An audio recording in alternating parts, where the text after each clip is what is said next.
तो दोस्तों ध्यान से सुनो, क्योंकि अगर एक भी लाइन मिस किया ना तो आगे का सीन समझ नहीं पाओगे। मेरे पेरेंट्स मुझे बचपन से एक बात बताते आया है। मेरे जन्म से पहले कुछ ही दिन बाद मेरा शहर में एक बस एक्सीडेंट हुआ था। पुराना टिल्ला पर पूरा शहर हिल गया था।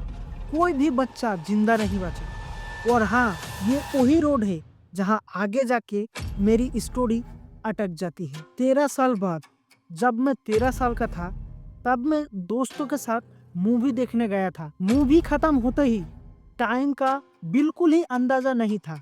जब थिएटर से निकल गई तब बस स्टॉप पर पहुंच गई थी और जब समझ में आया कि लास्ट बस तो जा चुकी थी, मैं तुरंत ही माँ को कॉल किया।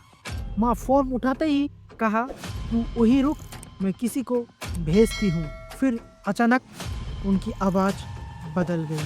फिर उन्होंने कहा, बेटा मैं नहीं आ सकती हूँ, तेरा पापा शहर से बाहर गया है। मैं कहा, कोई बात नहीं है माँ, मैं पैदल ही चल जाऊँगा।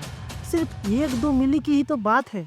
और वहीं पर माँ ने एक बात कहा जो बाद में टेंशन देने वाली बात थी। उन्होंने कहा, पागल है क्या, वो रोड डेंजरस है, उस रास्ते पर लाइट नहीं जलती है, पहले भी लोग उस रास्ते पे एक्सीडेंट का शिकार हुआ है। मैंने कहा, माँ और कोई ऑप्शन भी तो नहीं है। तब माँ ने कहा, तू वहीं रुक, मैं किसी को कॉल करता हूँ, शायद कोई आ जाए लेने। तब कॉल कट गया। मैं बस स्टॉप पर खड़ा रहा 20 मिनट तक। स्नो तेज होने लगा, ठंड इतना बढ़ गया कि हाथ सुनने पड़ने लग गया, पर माँ का कॉल नहीं आया। और यहीं पर मुझे एक बात समझ में आया कि भाई कोई अभी निकल भी जाए ना तो स्नो की वजह से टाइम पर पहुंचना मुश्किल हो जाएगा। मैं डिसाइड कर लिया, अब रुकना बिल्कुल डेंजरस हो सकता है। तब मैं चल पड़ा। उस रोड में देखा, वैसे ही था जैसे माँ ने कहा था, एकदम अंधेरी, सुनसान, ना रास्ते पे कोई लाइट ना कोई आवाज़। मैं धीरे धीरे चल रहा था ताकि पिछलू ना। फिर पीछे से एक लाइट दिखाई दी। मुझे लगा कि कोई कार होगा, पर उसकी कोई आवाज़ था ही नहीं।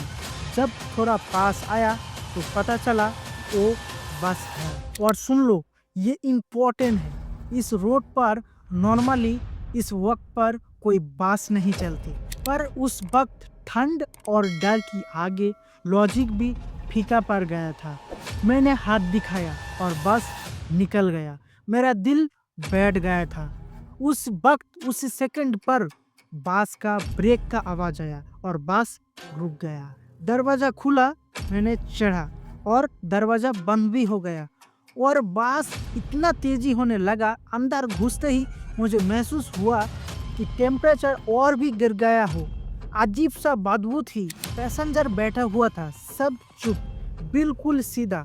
मैंने सोचा शायद लेट नाइट होगा, थके हुए होके, पर विंडो खोलना चाहा तब मेरा हाथ में छिटकली आ गई। तब मैंने नोटिस किया सीट सट चुकी थी, फल गल रहा था।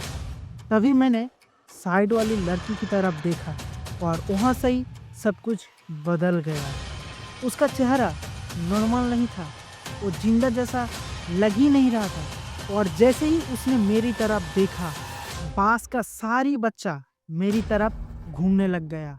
किसी ने कुछ बोला नहीं, पर मुझे सब समझ में आ गया। माँ जिस रोड से मना कर रही थी ना, वो सिर्फ एक्सीडेंट से पुरानी नहीं थी, वो यादों से भरी हुई थी। मैंने भागा, दरवाजा खोल के, फिर बांस का एक झटका, फिर पूरी दुनिया अंधेरी हो गई।